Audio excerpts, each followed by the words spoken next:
Now, what are all of these different layers? Well, with PRhyme,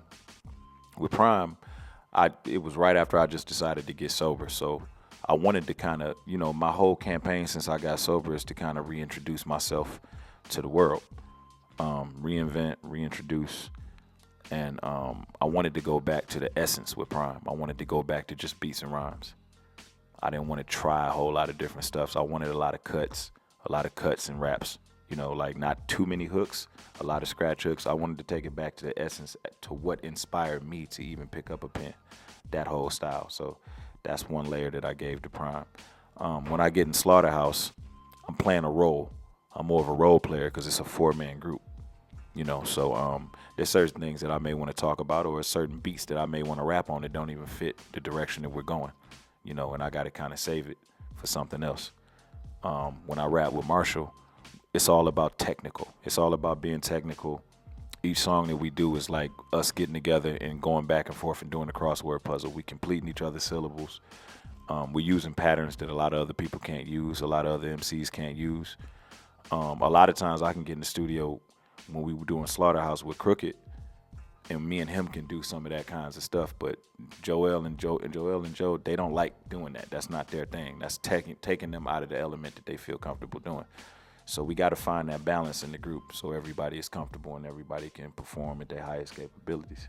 Now with you being able to fit together like that crossword puzzle, was it like that from day one? Obviously, it's probably strengthened over the years. You guys different careers. It's changed a little bit because over the years, he's developed a lot of layers, So a lot of times, when we were doing the Bad Meets Evil album, a lot of the times I would come into the studio. He likes going to the studio early. I like recording at night. So what'll happen is I'll come in later in the day, maybe 5 or 6 p.m., which is kind of early in the morning for me, right? So he gets in there maybe 11 a.m. So he has a head start on me. So I get into the studio and he has maybe 32 bars laid. And 16 of those bars, he's completing the syllable, but he's using the same syllable like scheme. You know what I'm saying? So he's pretty much used up every single word that you can think of to keep the syllable going, right? And we got this thing. It's like we don't want to say the same word twice. So I got to come with like the dumbest words to like just to keep the shit going. You know what I'm saying? So it's like, and he did a lot of that flippity flip style. Like I don't naturally just get on the mic and do that, but I can kind of do it to kind of keep up.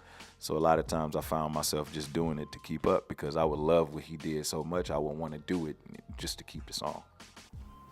Now, what takes precedence, and is it different from you as a solo artist versus you rapping with M? You know what? It depends on what we're doing. With the Bad Meets Evil album, the actual art of rhyming took precedence most of the project, but we wanted to add content, and that's why we did Lighters. It was a song that's very dear to my heart that I actually had, that I brought to the table.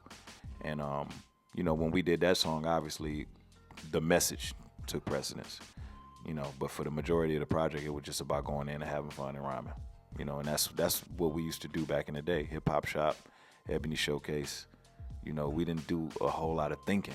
We had fun with it. We didn't think about, we got to sell this to this person, or we got to make this kind of record. We got to appeal to the clubs. We went to the Ebony Showcase. We spit our raps on the mic, and we had a whole lot of fun. So we try not to get too far away from that, man. We try not to make it feel so much like a job.